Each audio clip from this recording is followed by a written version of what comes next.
Hello, folks. I'm Josh McGee, and welcome to another episode of the Gateway to Soccer Show. Thank you so much for tuning in. As always, I'm fired up to be here once again this week. I want to start off by saying I hope everyone is in good spirits and in good health right now with these tough times during the pandemic. We're almost up to a one-year anniversary of being under these tough conditions, and hopefully we'll be able to get out of here real soon. But I'm excited for this week's episode. I know the past few have been a little bit short, but there's so much great soccer to get to, a lot of great local St. Louis soccer news to talk about, a lot of great international soccer going on, and a great slate of matches this weekend. But unfortunately, we're going to start the episode on a bit of a downer. There were some bad comments made in the world of soccer from a couple individuals this week that really disheartened me, and I want to get some stuff off my chest and talk about it. It's going to be a tough conversation. Some of you may not like what I have to hear. Some of you may get angry, but I think this is a conversation we need to have. I definitely feel like some people feel the same way that I do, and it's important to shed some light on these issues. So, again, tough conversation. We'd rather be talking about something positive, but this is something that needs to be highlighted from this past weekend. So I want to start off by saying that, like a lot of people, I use sports as an escape from all the bad and stressful things going on in my life and in the world. Obviously, right now with the pandemic, everyone is falling on tough times. And of course, each individual is struggling with different things. And a lot of people use sports for the entertainment factor, again, the connection to a local team or just connection to anything right now, and a good way to start up conversations with friends and fellow fans. Unfortunately, though, for those who want to distance themselves from what's going on in our society, it's really tough to do that with sports because really, sports is a microcosm of our society. It's a reflection of who we are, where we come from, and things that are going on in our current world, such as the pandemic. You can't turn on a sporting event right now and get away from what is going on in our world because of the fact that there are no fans. Players and coaches are having to deal with certain protocols. It's in your face right now with sports. So really, it's impossible to kind of use sports as an escape from everything that's going on because, again, it's right in your face. Now more than ever, athletes have been empowered to use their platform to promote positive social change, which I got to be honest with you, can't be anything but a good thing. It's really needed in these tough times. We need movers and shakers out there who are able to help people who are in less fortunate positions get back on their feet. We need to have people who are reaching out with their hands instead of trying to take things away. Athletes, they have such a huge following. They're able to move a needle on so many different issues and use that platform in a positive way. In my opinion, that's nothing but a good thing.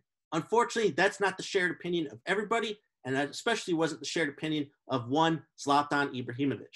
If you're any kind of a soccer fan, you know who Zlatan Ibrahimovic is, and even non-soccer fans pretty much have a good idea of his work. I've got to admit, I've been a fan of Zlatan during his career. He's scored some really impressive goals. He's played at some of the biggest clubs in the world. And he's like if a professional wrestler played soccer. His character, his personality, it's unique. It's different than any other, not just across soccer, but across sports. I can also easily acknowledge that his ego and his behaviors have been problematic at times and that he's done a few bad things over the course of his career. However, recent comments that he made from this past weekend made me lose a lot of respect for him.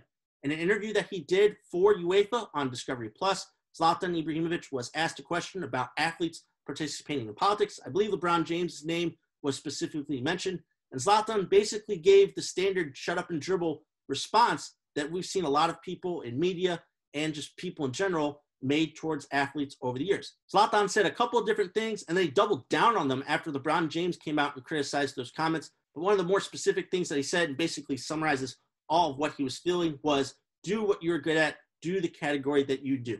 Basically, again, shut up and dribble. So in terms of my initial thoughts on what Zlatan had to say, whether he believes that athletes shouldn't participate in political and social activism or that they aren't capable of producing change through political and social activism, the crux of his comments simply aren't true. Look at LeBron James, again, specifically, someone who was brought up. Look at all the impact and the goodwill that he's been able to build through his schools and through his other projects. Sticking in the NBA, look at what the Milwaukee Bucks were able to do when they protested one of their first games inside the bubble due to the police brutality in their home state. Within an hour, they got on the phone with the state's attorney general to talk about moving forward. How were they able to improve upon this problem? Some of the education reforms that were possible. Most people can barely get through to a lower ranking political figure in their own state. These guys were able to get a hold of the attorney general just like that. If you had that power and you were able to enact positive change through it, why wouldn't you use it? How about just in soccer? I talked about this a couple of weeks ago. Marcus Rashford saw a problem that the government wasn't addressing in terms of, the meal program for kids because they weren't in school during the pandemic. He was able to set something up get some action going and provide those meals to those kids who were less fortunate. He did that basically all by himself. He wasn't pushed or prodded or wasn't getting much assistance from the government at the time until he was able to push that plan forward. He got a lot of local businesses on board, and from then on, he got the support from outside sources that he desperately needed. So basically what all these guys have in common, and what most of these situations have in common, is they came up with these solutions to these problems on their own. They were the ones to take the first steps when nobody else was doing anything. And at the end of the day, athletes are human beings first, but they are human beings with the platform and the resources necessary to move the needles on several of the different problems in our society today. What also frustrates me to no end is the hypocritical double standard placed on athletes in this day and age. For years, athletes had to deal with the stigma of being just dumb jocks and from distancing themselves from everyday normal people. Now, when athletes are more informed and more passionate about standing up for justice, you tell them to go back to being dumb jocks just because you don't like what they have to say or you don't want to face the problems that they are highlighting. That's such a double standard. That should not fly in today's society. And unfortunately, what Zlatan had to say wasn't even the worst thing from this past weekend in soccer. Those comments preceded even worse ones from Seth John. So let me provide a little bit of backstory here. US Soccer last weekend held their annual general meeting where of the numerous bylaws and resolutions discussed, they opened the floor to comments over a June repeal of a 2017 rule that required all players to stand for the national anthem. A rule that was put in place once the likes of Megan Rapinoe and other players started doing it before U.S. international matches. One of the new members of the Athletes Council was Seth John, who previously played for the U.S. seven-a-side Paralympic team. He stepped up to the podium to give his dissenting view and proceeded to go on a 7 or so minute tirade touting false claims and deeply racist and white supremacist talking points. I don't want to get too deep into specifics over what he said, but some of his broader talking points were that police brutality versus African Americans is a narrative with zero data to substantiate it, while he also made comments downplaying the brutality of slavery. Other members of the Athletes Council, which right now currently holds a handful of prominent U.S. women's national team players, had to come out with a statement condemning those comments, which John doubled down on Twitter, and eventually he was expelled from the Athletes Council the following day or so. Other than a few statements and a couple of excuses, I think at one point some of the higher U.S. officials said they couldn't hear what John was saying due to some faulty speakers. U.S. Soccer didn't really do much when it comes to this situation from this past weekend, and they didn't have anything else to say on the issue. So in regards to these comments, I want to start off by stating the obvious. They were vile, they were cruel, and they basically had nothing to do with the current issue at hand. But when it comes to the overall anger over athletes taking a knee in protest before sporting events, it goes back to my earlier point. Athletes are human beings first. They are trying to bring attention to a problem in this country which involves fellow Americans being killed. And yet people continue to be angered by a symptom of a problem. If you want to get rid of the symptom, you have to find a solution to the problem, which is police brutality in this country. And I'm sorry that this particular conversation and this particular problem makes people like you and me uncomfortable, but put yourself in somebody else's shoes for once. We don't have to live with this burden every day of our lives. How many athletes have been a victim of this particular problem in society? How many athletes know someone, whether they be family or friends or coworkers, who have been a victim of this particular problem in this country? If you had the platform that they did, and you knew people close to you who were victims of this particular problem in our society, why wouldn't you want to bring attention to it? Why wouldn't you want to do something about it? At the end of the day, athletes have a right to stay away from these issues and to focus on their career. That's obviously the choice Zlatan has made. He just wants to focus on football, but he does not speak for everyone. And when it comes to those who risk everything in their career to stand up for what they believe in and to promote positive social change, they should be commended, and they shouldn't have to deal with the crap that came from the mouths of a couple of influential people in soccer from this past weekend. I condemn what Zlatan and what Seth had to say. I hope that we can move forward, but it just goes to show how much that we're going to have to still overcome if we continue to want to push forward, not just in this country, but in the world of sport, in the world overall. And again, I'm hopeful that we continue to move in the right direction. These were just a couple of comments that were dealt with swiftly. They were condemned swiftly, and hopefully we can continue to move forward and to promote positive social change on a large scale in sports and in society. Whew. Okay. Thank you all for letting me get that off my chest. Like I said, whether you agree or you don't agree with what I had to say, it's an important conversation. I hope everybody learned something, and hopefully we continue to move forward and we fix some of these problems right now that are going on, not just in sport, but also in society. So let's get to the fun stuff, right? Let's get to the soccer on the pitch, and got to start off with a little bit of a preview. Obviously, there was no men's Champions League action this week. That will return next week. I want to preview those 4 matches. There'll be the second leg of those matchups. Of course, those will decide which teams advance to the quarterfinals. So I want to break down those 4 matches that will be coming up next week. So let's start with Borussia Dortmund versus Sevilla FC. Dortmund head into the second leg ahead 3-2 on aggregate, and of course, more importantly, 3-0 on away goals. The big focus, the big key to this matchup, of course, will be, can Sevilla maintain that attacking prowess that led to a couple goals in the first leg while being more compact defensively? They got a ton of talent, of course, that they're going to have to try to contain. Erling Haaland on fire. Jadon Sancho also on fire. And of course, Dortmund have a lot of other young guys to flank them. Can Sevilla contain that talent? And of course, can they get up on the scoreboard possibly early, maybe take advantage of a set piece situation? For Dortmund, can they refocus? They take on the rivals Bayern Munich this Saturday before facing Sevilla on Tuesday. Will they be able to recover in time? Because, of course, defensively, they aren't as good as they have been in years past. Letting in those couple of goals against Sevilla, they cannot afford to do that in this home tie. Things can obviously flip if they let in an early goal. So Dortmund, they're going to have to maintain that attacking intensity, get the ball to their playmakers, Sancho, Haaland, and others, in order to get up early. I think they can put Sevilla away early on in the first half, but if they let them into the match, if they let them get comfortable, things could get a little bit dicey there in the second half. I still favor Dortmund and all of that attacking talent, but an early goal from Sevilla can really flip this tie on its head. So should be another entertaining match, lots more goals. And I think that Dortmund will be the team that advances. Next up, Juventus versus FC Porto. Remember, Porto were able to pull off the upset in the first leg, winning at home 2-1. But of course, Juventus got that crucial away goal. The big thing for this match is, can Juventus just come out more sharp? They conceded those 2 goals very early on in each of the different halves. They'll want to take that out of their game. If they come out more sharp, more attack-minded, get the ball to Cristiano Ronaldo more and create some more opportunities, they should easily be moving on. But in terms of Porto, can they replicate what they were able to do in that first leg, get some early goals, take advantage of whatever opportunities Juventus gives them? Juventus, of course, historically are a dominant defensive side, but if there's a window, Porto need to do what they did in the first leg and take advantage of it whenever that happens. So they've got the offensive attacking firepower to get a couple of goals in this match if Juventus are not on form. I still like Juve, still like Cristiano Ronaldo. He's been in this position before, being down by a little bit of a deficit after the first leg.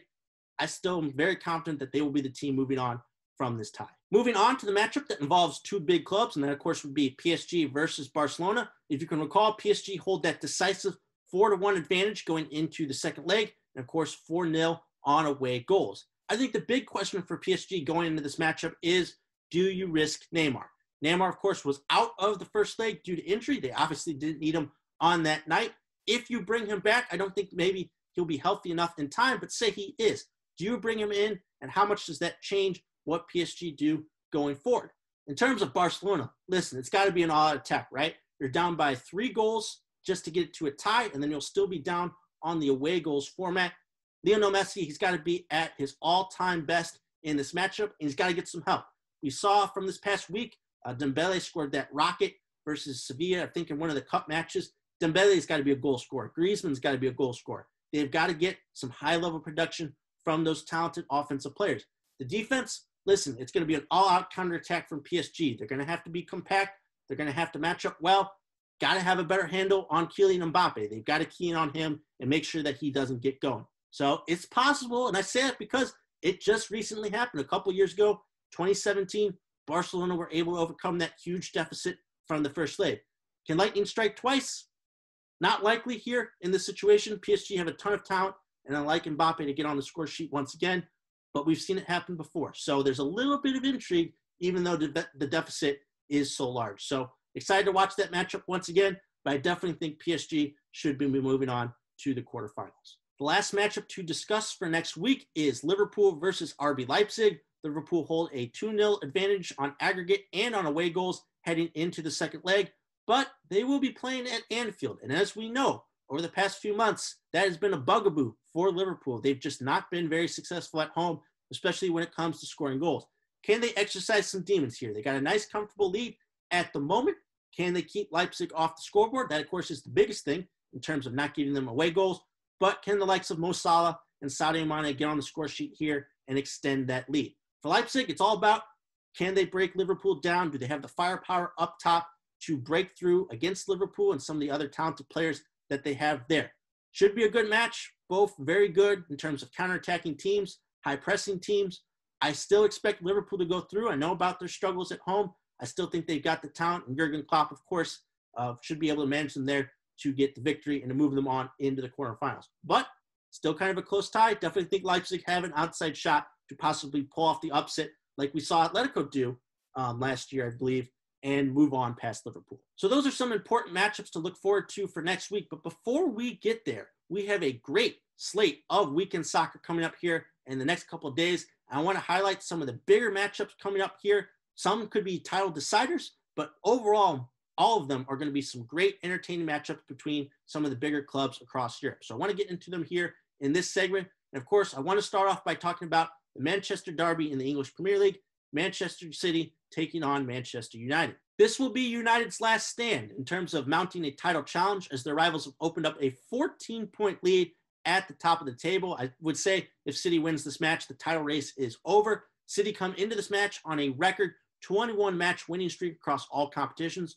while United have slumped to 3 straight 0-0 decisions over their past 3 matches in all competitions. Basically, right now with United, with Paul Pogba out, it's basically been shut down Bruno Fernandes and you shut down Manchester United. They just haven't been creating many goal-scoring opportunities, and the ones that they have, they've not been able to convert. However, of course, the defense keeping 3 straight clean sheets is a positive, and they're going to have to remain compact and efficient against what Man City are currently doing. We've seen them welcome back a couple guys from injury, Kevin De Bruyne, Sergio Aguero. They're basically firing on all cylinders right now and have all of their weapons at their disposal. I definitely expect City to win this match. I just think they have too much talent. United will not be able to stay compact enough and keep them out. Of course, once City scores, that opens things up and could lead to a 2 or 3 goal win. But again, if United were to pull off this win, I know still it would be an 11-point deficit. And most likely, with how City have been playing, it is pretty much over already. But it will offer maybe a little bit more intrigue and definitely would help shore up United's chance at a Champions League spot. So still, it's the Manchester Derby. It's one of the biggest matches of the year. This will be the second go-around here this season. I'm excited to see what these teams will bring to this matchup. So that match happens this Sunday. Also happening on this Sunday is the big derby matchup in La Liga. And that, of course, is between Atletico Madrid and Real Madrid. Right now at the top of the table, Atletico hold a 5-point lead over their rivals with a game in hand, but Atletico have been shut out the past 3 matchups in league play versus Real Madrid. Now, Real, of course, are still going to be without Sergio Ramos, and that's going to be tough. But, of course, we've seen over the past few weeks, Atletico are not in the best of form. Madrid, can they take advantage of that? They still got a lot of attacking talent out there on the pitch, and they seem to have had Atletico's number over the past few matchups. So, of course, a win would put Real within 2 points of Atletico. Still, obviously, Atletico have that match in hand, but it would make things more interesting. We've seen Barcelona kind of boost themselves up as well in La Liga. They're also tied on points with Real Madrid. So this is a very important matchup. If both teams drop points, that obviously favors Barcelona. But if one team is able to take all 3, that obviously would favor them in terms of this race. So not only is this a derby matchup, it's a derby matchup with title implications because the race is so close. And of course, 2 of these sides, some of the best in all of Europe, should be a very entertaining match. And of course, like I said, should have a large impact on the La Liga title race. Next up, very excited about this matchup in the German Bundesliga. Der Klassiker, as it's called, takes center stage late tomorrow morning as Bayern Munich take on Borussia Dortmund on ABC. This will be the first German Bundesliga match on Big Time Network. Very excited for that. I believe Derek Ray and St. Louis's own Taylor Twellman will be on the call. But of course, this match, always very entertaining. Bayern have beaten Borussia Dortmund in the past 2 matchups overall, 3-2. So there's going to be plenty of goals in this matchup.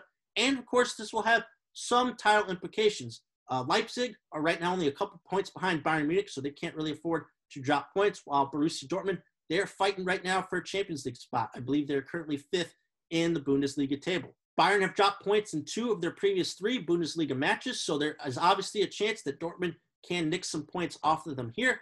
Tons of attacking talent on the pitch. It's going to be another opportunity to see the 2 best number 9s in the world right now, Robert Lewandowski and Erling Haaland, go head-to-head.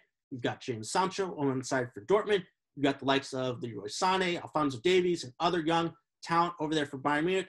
This match never disappoints. If Dortmund are able to nick some points off of Bayern, that could obviously bring Leipzig back into the mix even further in terms of the title picture. And yeah, right now, Dortmund, they're trailing the likes of Eintracht Frankfurt and some of the other clubs right now in the Bundesliga for a Champions League spot. So plenty to play for in this matchup. Again, not just a derby matchup, but one that has title implications. So very excited to see this matchup again tomorrow morning on ABC, Der Klassiker, Bayern Munich versus Borussia Dortmund. Up next, while this matchup is not technically happening over the weekend, it's taking place on Monday afternoon. It's still a big-time matchup and could have huge title race implications in Serie A. I'm, of course, talking about Inter Milan taking on Atalanta. Inter right now, they're at the top of the table, but they could be tied on points with the rivals AC Milan by the time this match kicks off. Right now, Atalanta, maybe they have an outside shot at the title if they're able to win this match, but they're right now in a dogfight for a Champions League spot, so of course they're obviously focused on that. What I'm excited about for in this match, obviously the contrasting styles. You've got Atalanta, who are extremely offensive-minded with the wingback formation that they play in terms of the personnel that they play usually in their matches, whereas you've got Antonio Conte and Inter Milan, a little bit more defensive-minded. They still got great talent, obviously with Lukaku and Lautaro Martinez, but still mostly defensive-minded when it comes to their matches. So contrasting styles, both teams in the top 4 or 5 in terms of teams in Serie A should be a really good match. And again, like I said, if Inter drop points, that brings AC back into the title picture. You've also got Juventus sniffing around there as well.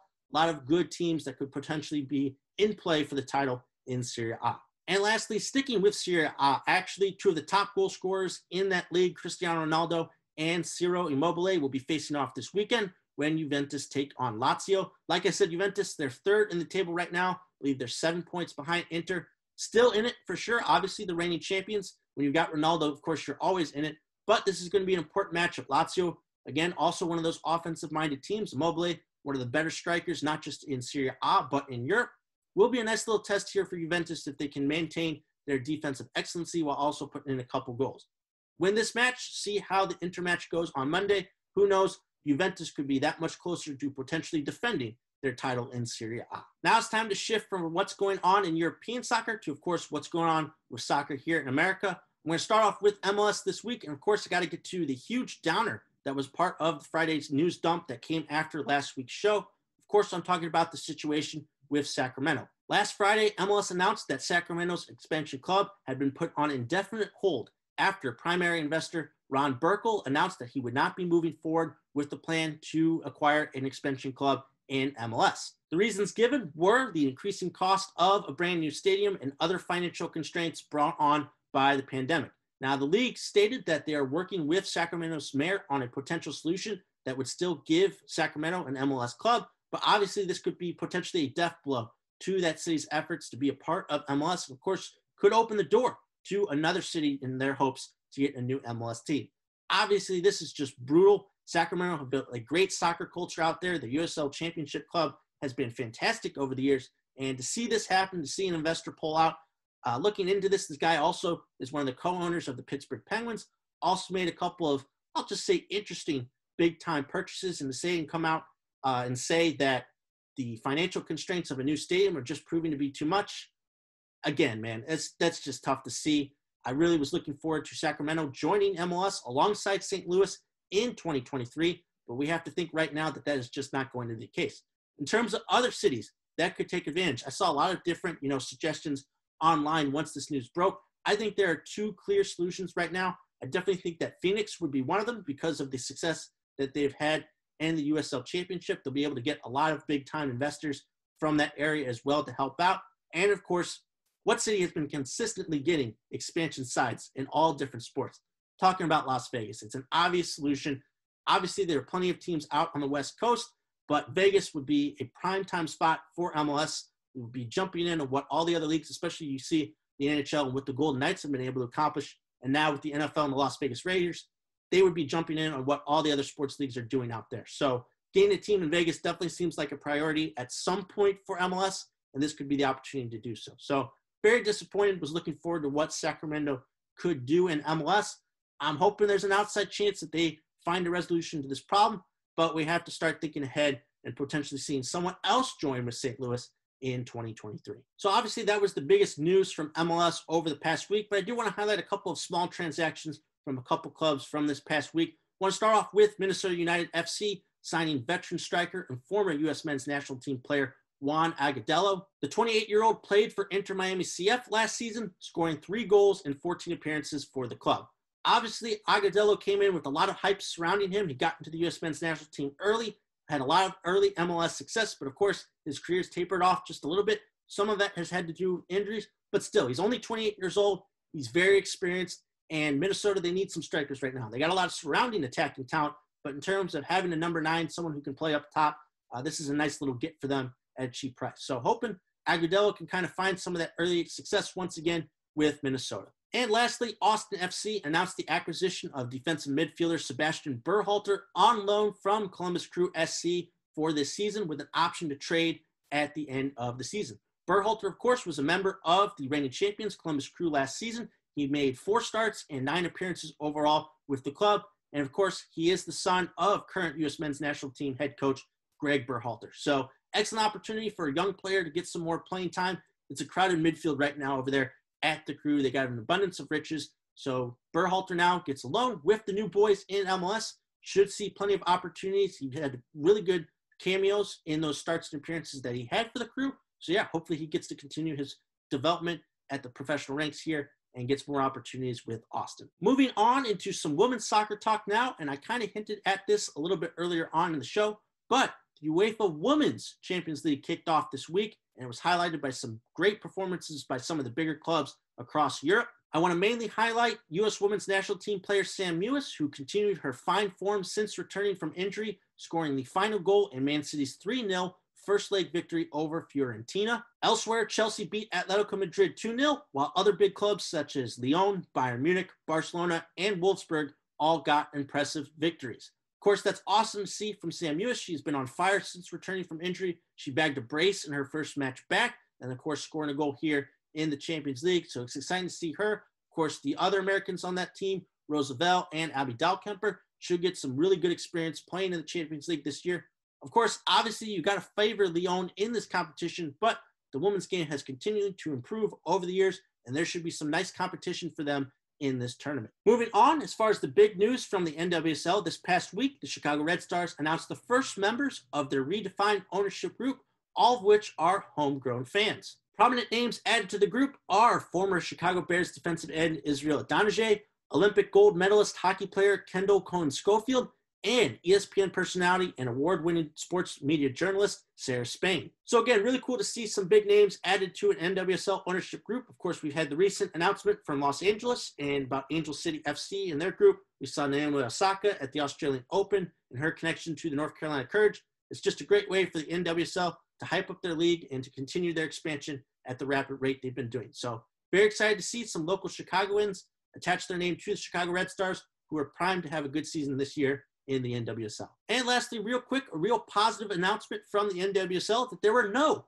positives in the latest round of COVID-19 testing across the league. Again, really good news to see that the league is staying away from COVID-19, and hopefully as they progress through the preseason, they get ready for the Challenge Cup coming up in the next month when they return to home markets for these matches, that they can continue to produce low numbers when it comes to positive tests with COVID-19. So again, NWSL announcing a positive announcement that there are, in fact, 0 positives. And lastly, moving on to the USL Championship, obviously the big news for the league this week was the announcement of division realignment for the upcoming 2021 season. We're going to have 4 divisions, 2 in each conference. The Atlantic and Central divisions will represent the Eastern Conference, while the Pacific and Mountain divisions will represent the Western Conference. The league is still planning on a 32-match schedule for each of their clubs, with a flexible start date between April 24th and May 15th. So it's obviously going to be very interesting how this plays out in the USL Championship this season. I think most of the rivalries remain intact across the divisions. I think all the California clubs are in one division. I think all the Texas clubs are in another. Obviously, St. Louis FC fans will pay attention to the Central Division. Former foes Louisville City FC in the 11. Sporting KC are in there, along with, I think, the 2 Oklahoma clubs, FC Tulsa and Oklahoma Energy FC. So again, really cool that still we'll be able to see some of these rivalries. You've got the Rowdies and Miami FC also in one division. They'll be also with Pittsburgh, of course. So that'll be a really tough division to get through. So yeah, looking forward to some brand new matchups, but of course, some old-time rivalries getting together for this upcoming season. should be very entertaining. In terms of transaction news from the USL Championship this week, there were a lot of different moves, but kind of a group that I want to highlight is the fact that a lot of MLS veterans actually ended up signing for USL Championship clubs over this past week. Rio Grande Valley FC announced the signing of former Houston Dynamo goalkeeper Tyler Derrick. Austin Bold FC signed former Orlando City SC forward Stefano Pino, as well as former Dynamo defender Kofi Sarkodie. Lastly, Indy 11 announced the signing of two-time MLS Cup winner and former Toronto FC forward Jordan Hamilton. So again, a lot of big moves. All these guys bring their wealth of experience to the USL Championship. Some of them, I believe, have played for some of these clubs on loan before from their MLS clubs, but still, a lot of experience. You want to snap up these guys as best you can.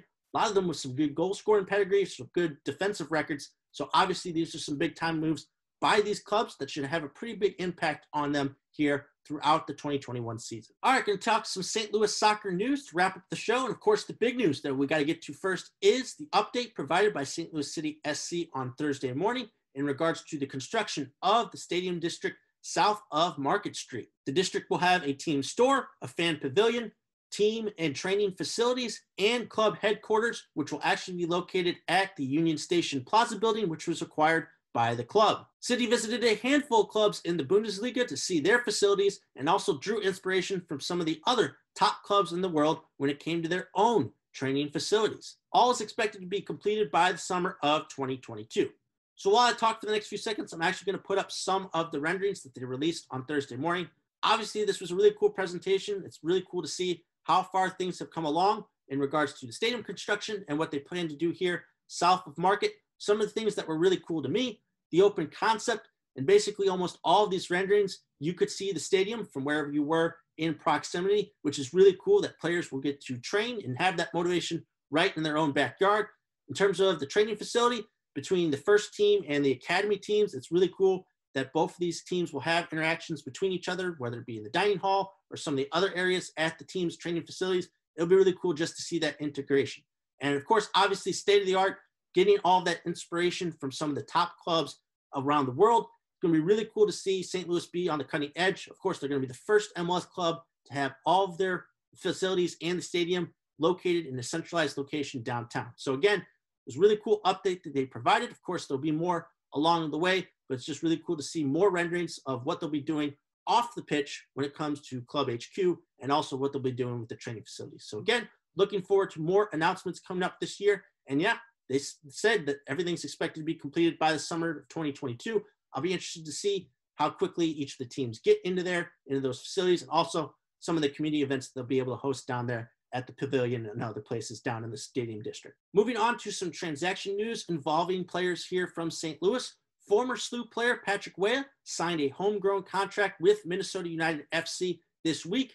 Patrick actually grew up in the Minneapolis area when his family came over here in 2011, his mom and his two brothers. He appeared in 3 matches for SLU last month, scoring 1 goal. So yeah, obviously it's disappointing that we don't get to see more of Patrick at SLU, especially during this current season, but still, again, guy grew up in Minneapolis. He actually, I believe, trained with the developmental team of Minnesota United, now signing a homegrown contract and being that much closer to debuting with the first team. It's got to be a dream come true for him. So again, really excited to see his development now that he'll have an opportunity to train with an MLS club, and hopefully he makes some noise coming up here soon in MLS. The other transaction of note to get to is former St. Louis Scott Gallagher product Juan Couzain signing for Rio Grande Valley FC of the USL Championship this week. Couzain spent last season mainly with Sporting Kansas City in MLS, but he did not see any action. So again, former St. Louis Scott Gallagher product making his way through the professional ranks in American soccer, moving back down here to the USL Championship to get some more playing time.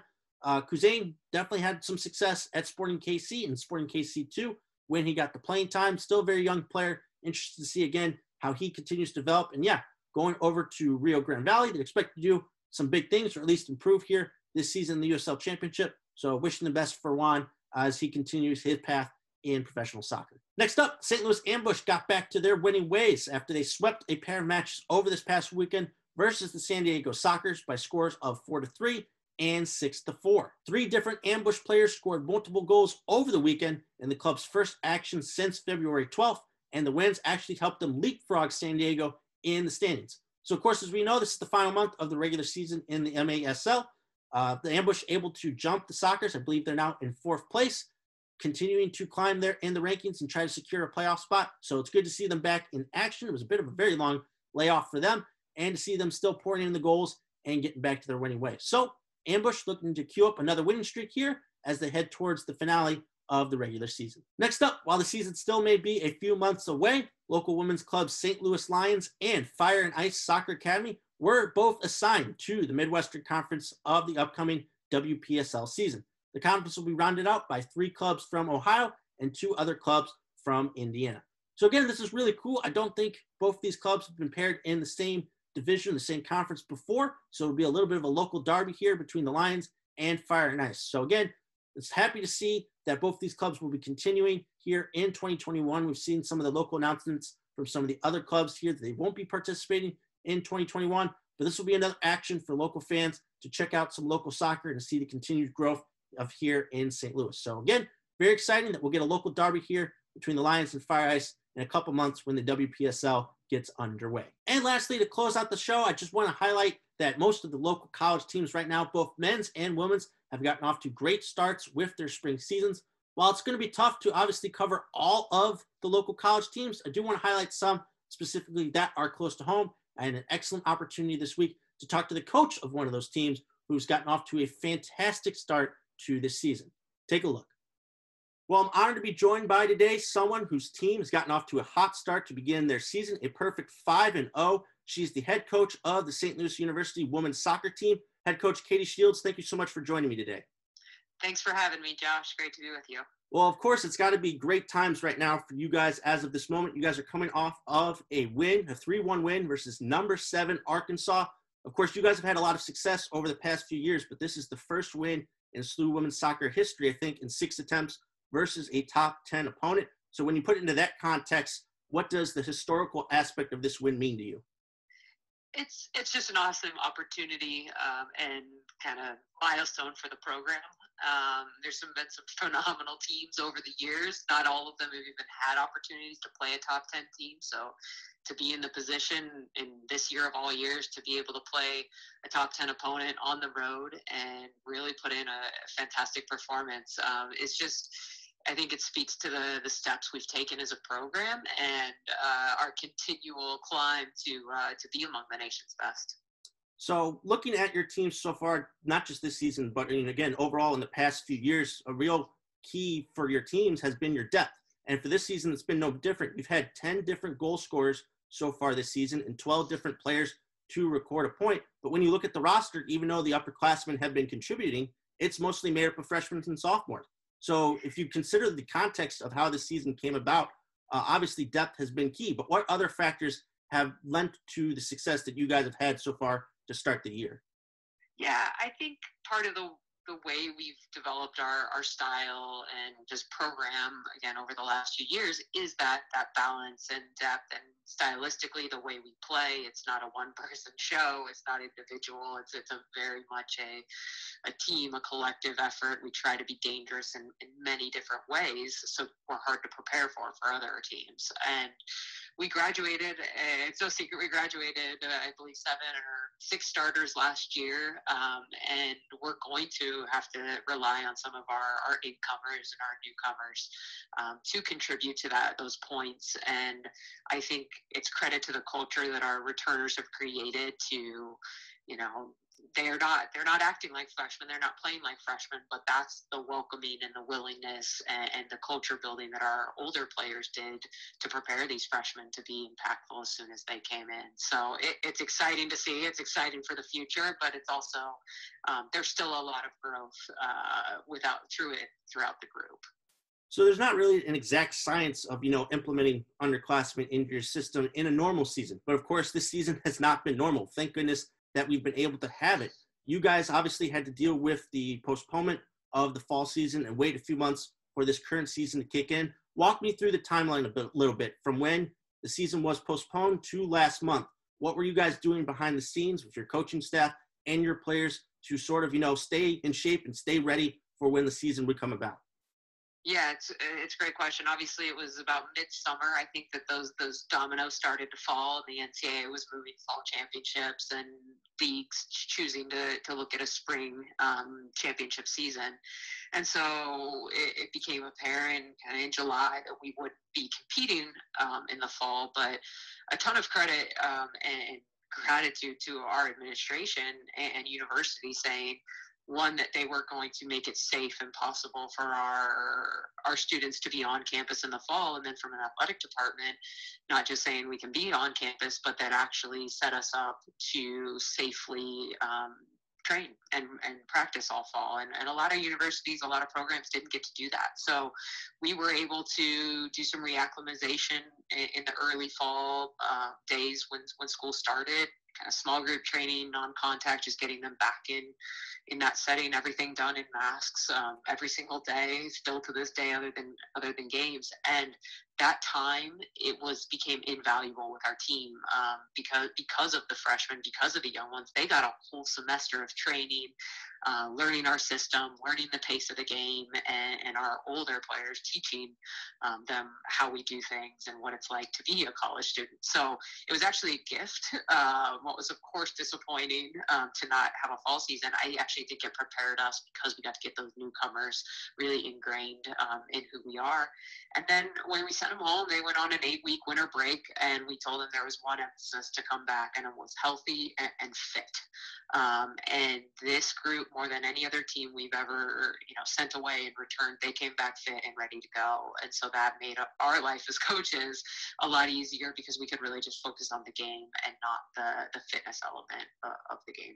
So it's obviously been a tough adjustment for players. You've obviously laid out a lot that they had to do in order to get ready, but there's, of course, also additional responsibilities for coaches that have kind of been hardened by the pandemic. I can think of, recruiting or scouting different opponents, or just, the day-to-day meetings that you guys have. Talk to me a little bit about, on your side of the operations and your coaching staff, some of those difficulties with the other responsibilities and how you've been able to overcome them.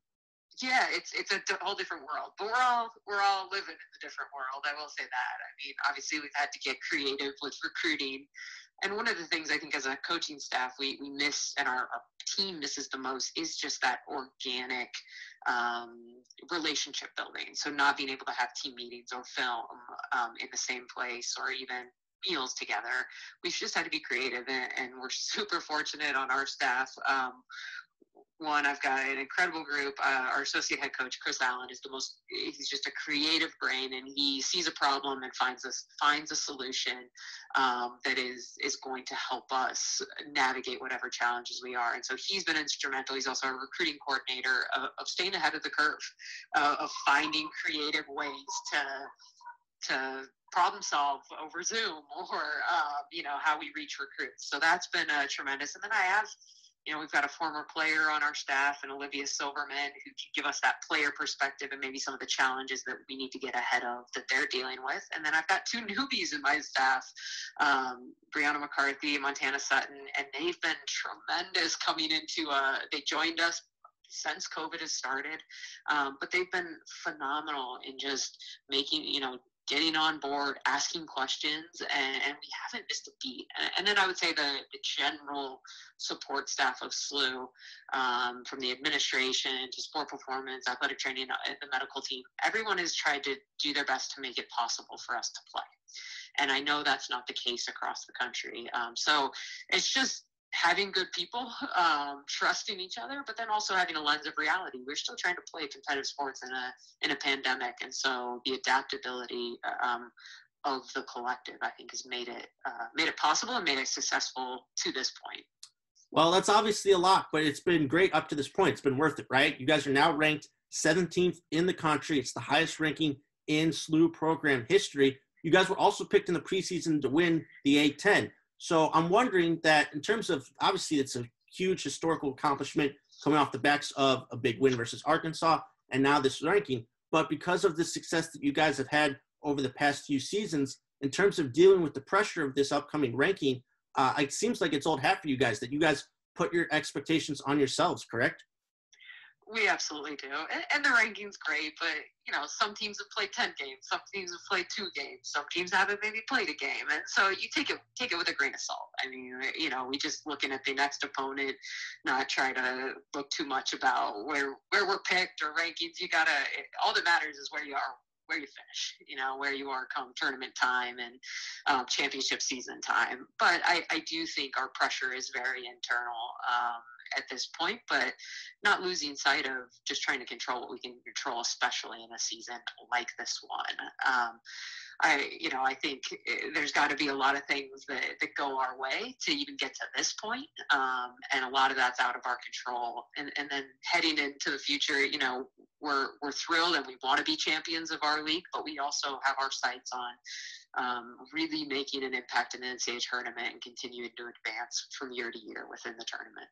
So I want to get into your story a little bit here and your perspective real quick. I don't think there are too many Division I coaches across this country who can also boast that they have a degree from an Ivy League school. And I want to learn a little bit about your time at Harvard, your playing career, and also just your experience there at school, how it helped you here now in your career of coaching, some of the experiences or lessons that you learned there that helped you prepare you for your career.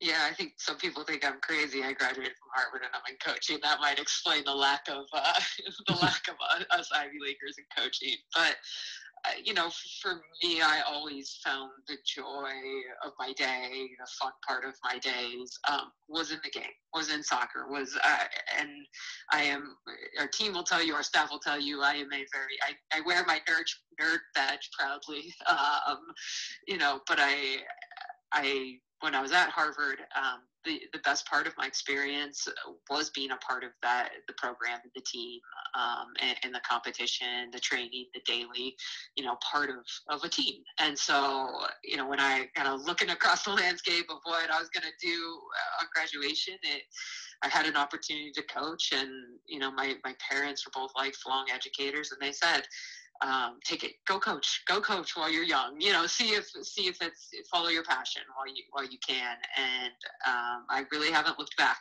So I started coaching the day after graduation. And, I think the things that I took from my experience at Harvard were, I really believe our women at SLU, and it's part of the reason I'm proud to be at SLU, is you can be world-class at both. You can be a world-class student and be top of your class in the most challenging degree programs, and you can be a world-class, you can be a top-level soccer player. You don't have to sacrifice both if we do well in the recruiting process, and then we do well in supporting you once you're in our program. And not something I learned from Harvard. You didn't have to sacrifice one for the other, and I think sometimes there's a misconception, or there's just different priorities depending on the university and the program. The other thing I learned at Harvard that I've tried to bring with me philosophically is I was very fortunate to have a coach that cared for the person and knew that the person drives the player. And that's, again, a philosophy that I've brought with me. And so we do spend a ton of time in our relationships, from recruiting and investing in the person to then get, the reward and the return on the player. And so for me, it is a little bit of an interesting path into coaching, but it's just always been my passion. And I think, I'm a lifelong, I'm a learner. I'm always trying to figure out how to do something better. And that just comes from my love of learning, which was, pushed definitely to its max at Harvard during my 4 years there. So I actually want to expand a little bit about that, one of those last parts about what it means to be at SLU for you, because it is Women's History Month. And of course, St. Louis had a proud tradition of producing and supporting women's soccer here. Of course, just recently, we now have a female majority ownership group of the new MLS team coming up in a couple of years. I just want to ask, because eventually you found your way here to SLU for your coaching career and have had tremendous success. So I want to ask about, what does it mean to you to be a part of this city's soccer culture? Oh, it's an unbelievable culture. And it's been that way decades and centuries. We're a soccer city. And I think that's something just that is continuing to unfold and evolve with the MLS team, with the ownership group, but also just the depth and quality of the players the city produces year in and year out to play, first quality club soccer and high school soccer, and then the amount of high-level Division I players that come out of this city every year is incredible for its size.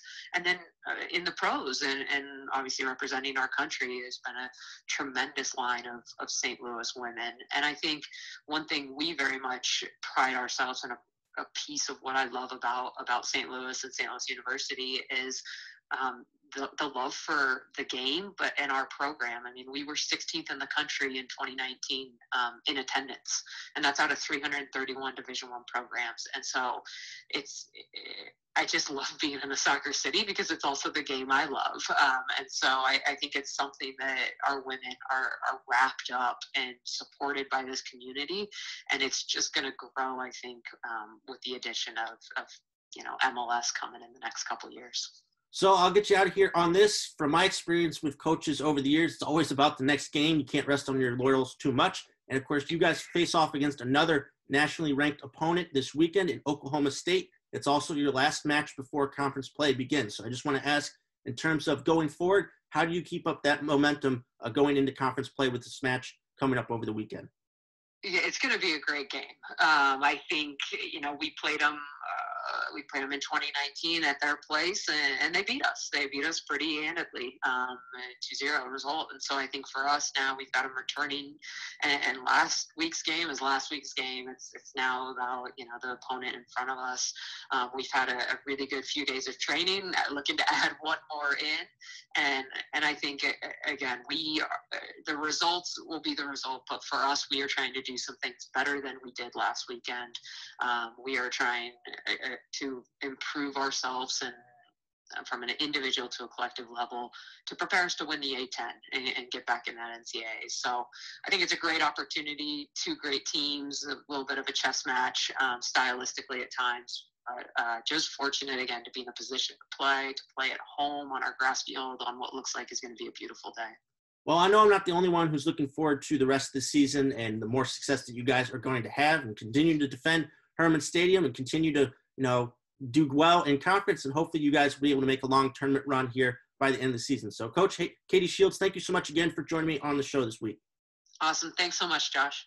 My thanks to Coach Shields for joining me on the show. That'll do it for this episode of the Gateway to Soccer Show. Thank you so much for tuning in. As always, don't forget to like, comment, and subscribe to my YouTube channel. Also, don't forget to check out my other show, Atletico TV. While we may not be in studio next week, we're still going to have a brand new episode for you all, and we're going to do it over Zoom. So go and check that out when that comes out. Again, thank you so much for your support on this show as well. Looking forward to some more great soccer over this next week and some more great stories to come and cover on next week's episode. Thanks again, and have a great weekend.